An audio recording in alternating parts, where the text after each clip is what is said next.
Cape Cod Broadcasting weaves the listening environments of 99.9 WQRC, Ocean 104.7, WFCC Classical 107.5, Cape Country 104, and CapeCon.com's website experience to reflect the lifestyles of the people who live, work, and play on Cape Cod. We hope that you enjoy this podcast.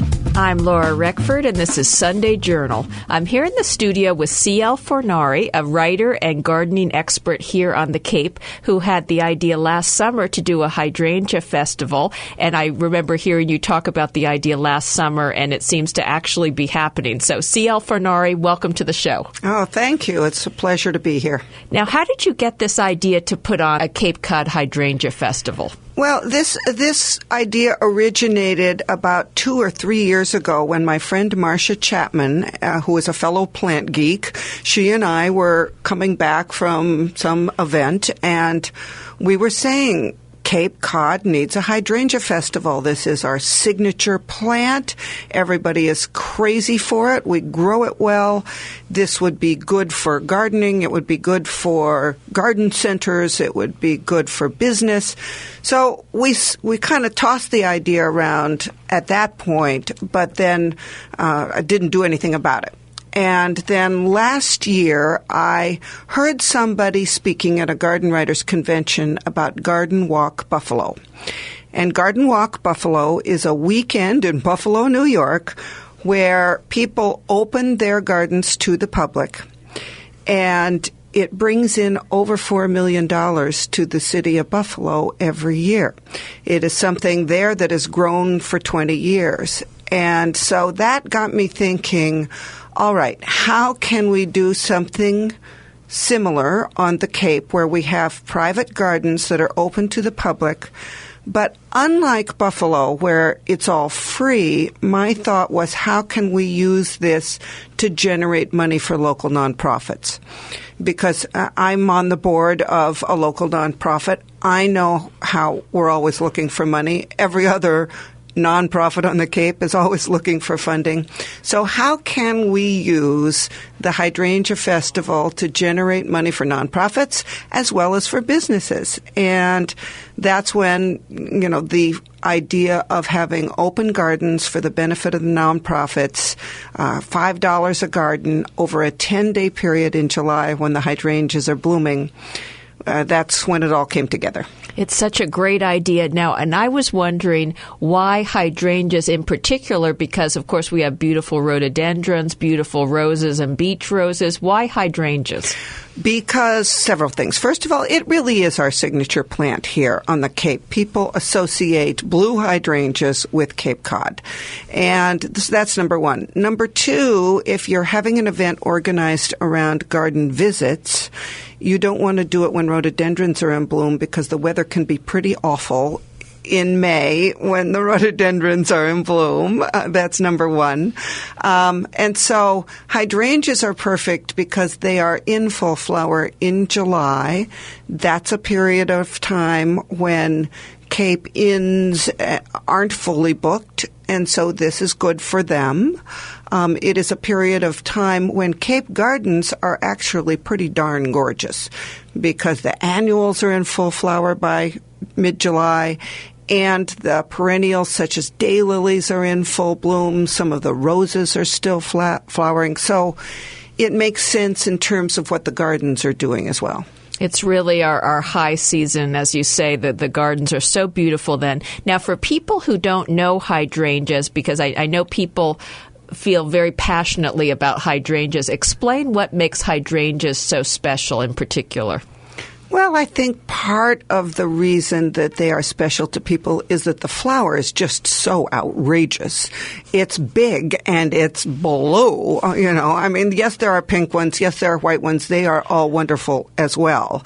I like all varieties of hydrangeas, but there aren't that many blue flowers. And so we tend to respond positively to blue flowers. There are a zillion purple flowers, but not a lot of blue. And so that's part of the reason. And part of the reason, too, is that they don't grow everywhere in the country. Yes, there are hydrangeas that are blue that flower on new growth that will flower in areas where it gets really, really cold in the winter, but they don't look the same as the hydrangeas that we grow here on the Cape. And as you say, the colors are so pretty, and I always knew about the blue ones and the pinkish purple ones, and I actually didn't know there were white ones. Those are maybe not as common. You don't see them as often. Well, there are several varieties of hydrangeas, but there are white mop heads, which are the big round, ball flowers that we associate with the blue ones. But there are also, I'm sure you're familiar with the white PG hydrangeas that have sort of a more conical flower, and those flowers kind of turn pink in the fall. So that's an old-fashioned, variety of hydrangea that grows in other areas well as on Cape Cod. And what I thought was interesting about this event, too, is, of course, there are garden clubs all over the Cape, and this is an event that seeks to sort of bring them all together with one purpose. And we have the wonderful orchid show, of course, in January. But other than that, I don't know of a show that's intended Cape-wide for garden clubs celebrating one flower. Is there another one? Not that I'm aware of, but this isn't just for garden clubs. This is for any nonprofit that wants to put together a garden tour, and they do they find the gardens, they do the staffing of the open gardens, they publicize it to all of their followers as much as possible, but being a member of the Cape Cod Hydrangea Festival, it is also promoted on the Cape Cod Hydrangea Festival website. It's promoted nationwide by the Cape Cod Chamber of Commerce. And so the money from the entrance to all the gardens goes directly to that nonprofit that puts together the tour. But we're getting tours organized by folks like Capabilities on the Cape. We're getting tours put together by people such as Green Cape is interested. Animal organizations are interested. Museums are interested, as well as garden clubs. Libraries that are looking to raise money for library expansion. So any nonprofit, and including the Barnstable Education Foundation that I'm a member of the board. And that's exactly right. My mind went, of course, immediately to garden clubs, but as you say, the idea is really for nonprofits to put it together themselves, and maybe they partner with the local garden club to find the people who have the beautiful gardens, but they don't necessarily have to. They could look within their membership and put together a little tour, an event in their area. Are there any criteria? Are people supposed to drive from garden to garden typically, or are there criteria having to do with how one sets up one of these events? Well, certainly if you're putting a garden tour together as a nonprofit, it makes sense, if possible, to have 3 to, I would say, 7 gardens that are clustered in a similar area. And the reason that makes sense is you are looking to provide an experience for people who are going on this tour. And so if people can spend a day from 10 to 4 and visit a few gardens and have lunch out, and that's an experience for them. That's number one. Number two, then those people get to see private gardens that they would never otherwise see. And if you're a nonprofit having, of course, 6 gardens on tour, you get the $5 entry fee for 6 gardens, not just 2. So that does make sense to put together a group of gardens that people can visit. Now, nonprofits can also partner with local businesses to make their tour more attractive. Perhaps a local restaurant could offer a discount to people having lunch that day who have garden tour tickets with them, They could, a garden club could offer to make flower arrangements for a business, and then that could be a stop on the tour, not a paid stop, but a stop that would enhance the experience. The nonprofit could have a sale of some sort at one of the gardens. Plant sale, garden ornaments, souvenir T-shirts, whatever they want. So there are any number of ways that we can think about making the whole day an experience as well as a revenue-generating event for the nonprofit. So many great ideas that go along with this. I'm Laura Reckford, and this is Sunday Journal. We're talking about the inaugural Cape Cod Hydrangea Festival coming up this July. Now, how did you get the Cape Cod Chamber involved in this? What was the process from idea to getting the entire Cape sort of hovering around this and wanting to participate? Well, I put together a proposal. This is how it would work. This is what I'm thinking. Do you want to talk? And I sent a letter to the Cape Cod Chamber. They're the natural ones to be organizing this and ultimately driving it. I'm helping to facilitate it, particularly this year, get it off the ground. Something like this needs paid people behind it. Volunteers get tired, and so it needs an organization that that their job is promotion. And so the Cape Cod Chamber of Commerce was the natural group to go to.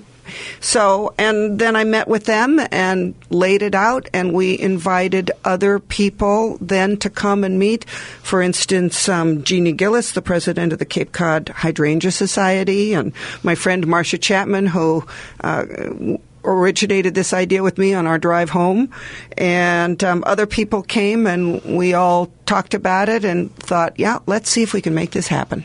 Now, is there still time for a nonprofit to sign on to this? What is the schedule for people getting involved in this? Absolutely.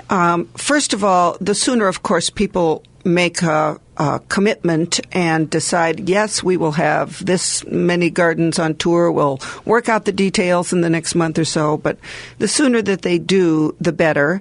If an organization is already a member of the Cape Cod Chamber of Commerce, there is no fee. If they are not, they can join just the Hydrangea Festival for $50. This is a fee that helps offset the costs that are involved. We are also looking for sponsors of the Cape Cod Hydrangea Festival, and the Chamber has information about sponsorship levels. So if anybody is interested in supporting this whole effort financially, that would be wonderful. And but in terms of adding gardens on, they can even be added on, frankly, to a tour 2 weeks before, right? How it will work is there is a Hydrangea Fest website, and it is associated with the Cape Cod Chamber of Commerce website. So if you just Google Cape Cod Chamber of Commerce Hydrangea Festival, you will find it. And how it will work is on that website will be a list of the gardens open every single day of the festival. The festival this year will run from July 10th through the 19th. And so someone can go on that website and see, all right, well, today there are gardens open in, say, Falmouth and up in Eastham. So let's see, where do I want to go today? And they can make that decision right then. And so certainly the sooner we have we know which nonprofits are on board and when they want to have a garden tour and how many gardens they're aiming to have, that would be fantastic to have that as soon as possible. But the reality is, if a nonprofit is involved and 2 weeks before the tour they have another garden or two that they want to add, that can be done right at the last minute. And the main thing, of course, is you have the promotional power of the Cape Cod Chamber and their websites, and a special website for this where the whole thing will be promoted. So anyone who's visiting at that time will obviously hear all about this and can go to one of these tours that's near them, or maybe they want to even go to a couple of different tours. Absolutely. And in fact, an inn could join the Hydrangea Festival and offer a special hydrangea package.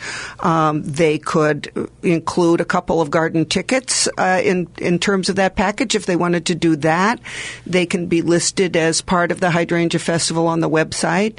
A business could be a part of this event by joining the Hydrangea Festival and offering a lecture or a special event. You could have a Hydrangea Festival wine tasting and invite people who are here for the Hydrangea Fest to stop in. Whatever makes this a really great celebration of the Cape and Cape Gardens. There are endless possibilities. And I noticed the Heritage Museums and Gardens is also involved. Of course, most people know about their rhododendron collection, but that they also have a very special hydrangea collection. So talk about how they're involved. Yeah, well, of course, they are a member of the Cape Cod Chamber. So, and being a garden destination, they are a natural to be a part of this event every year. This year, coincidentally, amazingly, there is a Hydrangea Conference that is going on there at the same time as the Hydrangea Festival. And this conference is really, I believe, aimed at professional garden people, although the public certainly can register and come. There are some big name plant people that are speaking, like Michael Durr, who is a familiar name to anybody in the world of horticulture. But so that will be going on in the same time, and it's just sort of an added wonderful thing. That Hydrangea Conference is not an annual event, but I fully anticipate that there will be other special Hydrangea Festival events going on at Heritage every year. And we have other similar, things happening at Highfield Hall in Falmouth is doing something special, for example.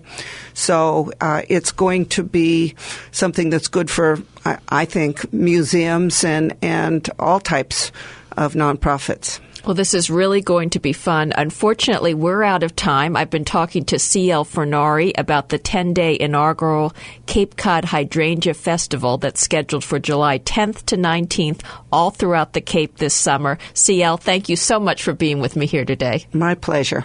I'm Laura Reckford, and this is Sunday Journal. This podcast is a presentation of Cape Cod Broadcasting, which is solely responsible for its content. Thank you for listening. For more information, please visit us at capecodbroadcasting.com.